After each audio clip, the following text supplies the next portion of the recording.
Hello, everybody. Welcome back to Topics in Psychology. We're so glad to have you with us here today.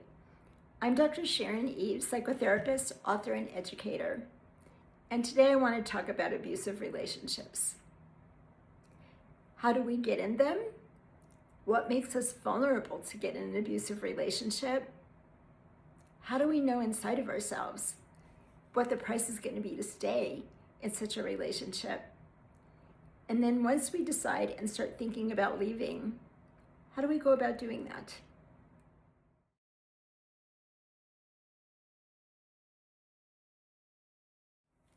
So let's go back to the beginning. If you came from a family where there was shaming, hitting, punching, people throwing things when they got mad, people yelling at you, belittling you, those are all forms of emotional and physical abuse. If that's what's normal for you, then when it shows up in the form of a friendship or a romantic relationship, you're used to that. So it might not rise above your threshold of awareness that this is a problem.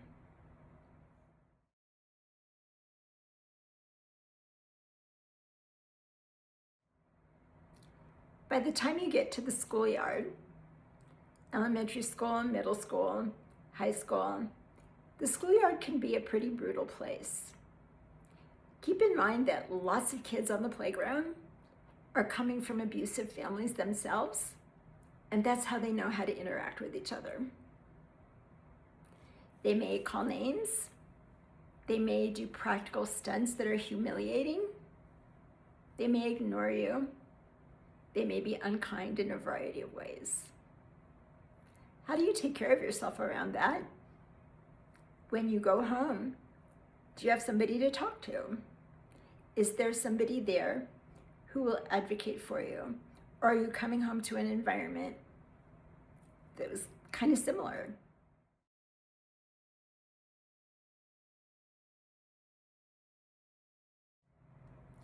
So what are the things that you want to look at when you make friends or date someone?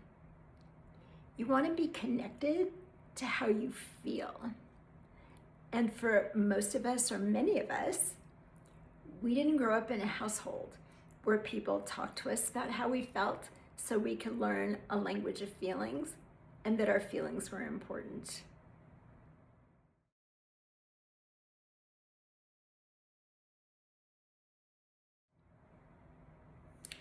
So if you don't have anybody at home to talk to about what's gone on in school or in friendships that feels painful to you, find somebody else if there's anyone else available.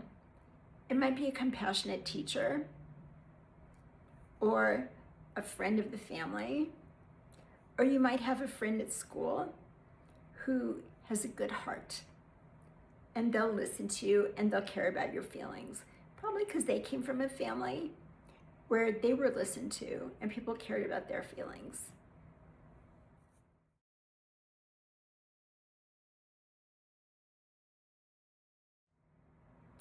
When you do make relationships, when you make new friends, when you start dating somebody, usually when you first spend time with someone, they don't punch you in the nose the first time you hang out. They don't call you horrible names. In fact, what they'll often do at the beginning is what we call love bombing, where they shower praise on you to get you hooked into their sphere of influence. It feels so good to have somebody see you and how wonderful you are. But at the beginning, really what you're running into is somebody's marketing program. You have your marketing program too, the things we like to show to people so they will like us. We give them an impression that we want them to have, whether it's actually true or not, or if it can be sustained or not.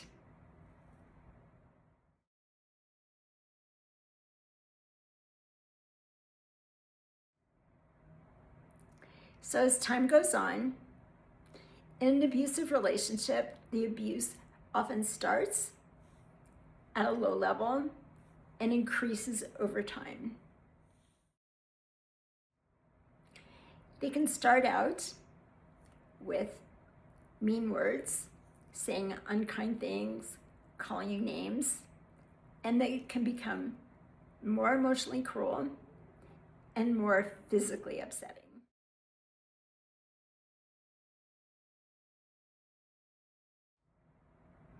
Usually it'll start out after the initial honeymoon period. The abuser may start criticizing you, making you feel like whatever you do, it's not enough.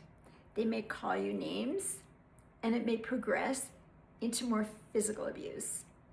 Maybe they'll throw something across the room, not at you, but to scare you, and to let you know that next time they could throw something at you and hurt you. All of these qualities in an abusive relationship, whether it's words or actions, the goal is to control you.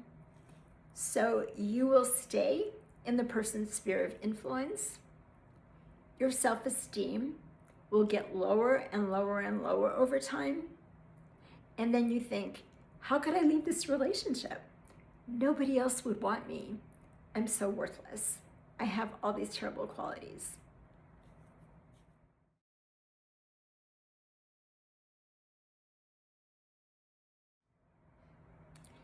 So as time goes on, you lose more and more of a sense of who you are and what's important to you, and you just become a performing monkey, doing things to keep the person you're in relationship with from getting mad at you or being cruel to you.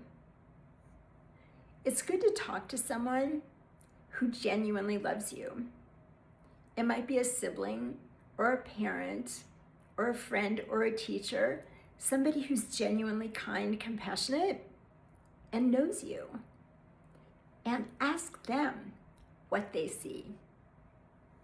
My experience is, by the time somebody gets out of an abusive relationship, they've already heard from a number of people that they had reservations about how this relationship was going. They could see you becoming smaller and smaller and smaller over time. You have less of a voice. You speak up less about what you want, so you can be pleasing.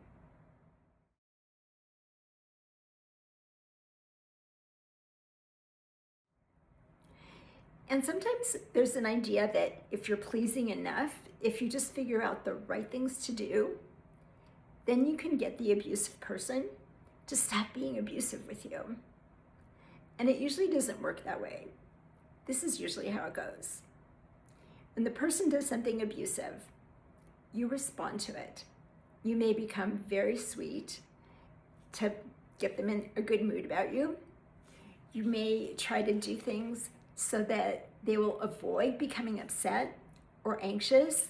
Let me keep the kids quiet so when, my partner comes home, they won't get upset.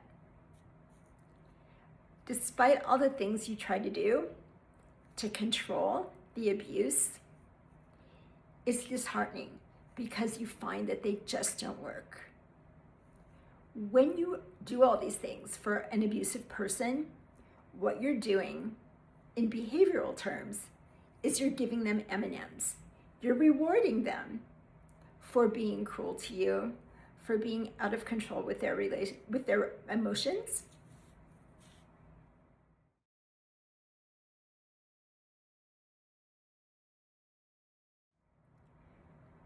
When you give attention to somebody who's being abusive with you, you're actually, in behavioral terms, giving them M&Ms. You're rewarding them positively for doing behaviors that hurt you. By being really pleasing, by buying them gifts, by being flattering, even by arguing with them, by getting involved in some endless argument that goes around in circles. That's giving that person attention for saying or doing something that's cruel to you. So over time, as I touched on, your self-esteem gets lower and lower and lower. You may be drinking more, eating less, hiding out from other people so they don't know what you're going through.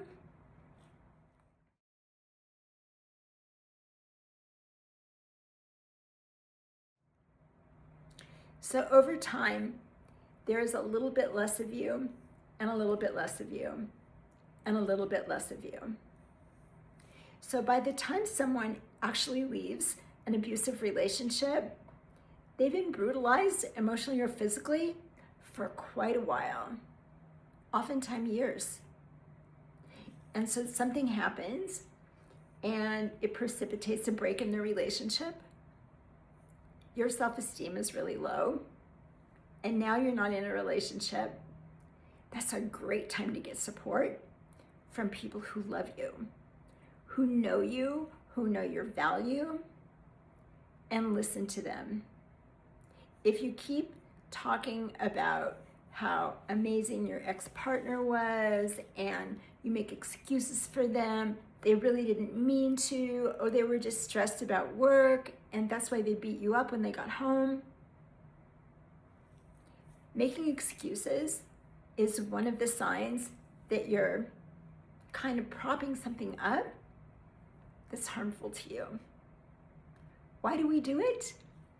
We want to be loving and compassionate, and we don't like to break connections. Connections are so important to us that we'll often compromise what we understand or what we need in order to stay connected. Going through loss and grief of a broken connection is heartbreaking. It's difficult. What you want to remember is that the first day is the hardest, and the next day it gets a little bit easier. And by the next day, I might mean next month or next year. But the more that you no longer have contact with the person that is devaluing you or hurting you, you have a chance to step back and rediscover who you are and rediscover your own value and think about how you want to be treated instead of what had become normal and eventually over time made sense that they were mean to you because you weren't worth very much. So what I found is when people leave an unhappy or abusive relationship, that the longer they go, especially if they're surrounded by loving people, if they get counseling or therapy to help remember who they are and their value, that over time, we start to heal and we realize how we want to be treated, what's a yes and what's a no. Very often we're trained to say yes, even though we really need to say no. This is something that gets better over time and with practice and with loving support.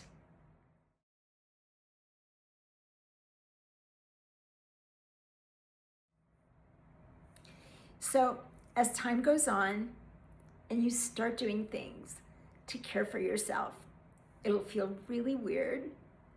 There may be people in your life that will tell you that you're being selfish when you first start to ask for what you want and speak up for yourself. When somebody tells you you're being selfish that way, pat yourself on the back. It means you're getting healthier. And you can say, "Thank you for noticing. I've been working on my self-care."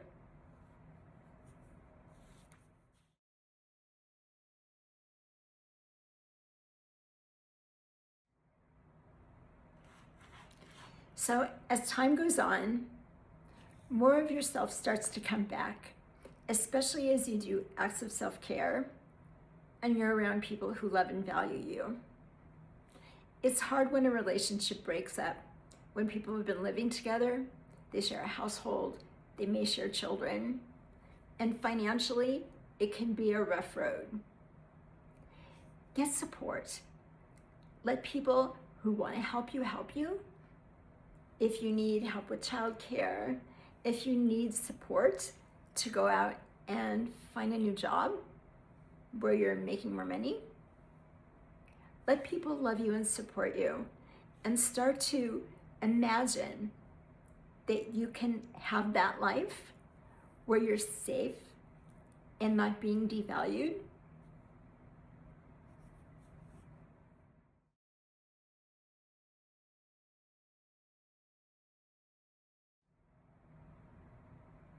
This process doesn't happen overnight. It happens over a long time. And it gets better with every action we take to care for ourselves, even if it's just a little tiny thing. Sometimes that's all we can do at the beginning is, let me just talk for 5 minutes with somebody who cares about me. And over time, we get better at that with support and love and guidance. Thank you for sharing this time with me today. We'll talk a lot more about abusive relationships, what happens to you, and what happens when you leave them in our upcoming videos. Thank you so much, and we'll see you soon.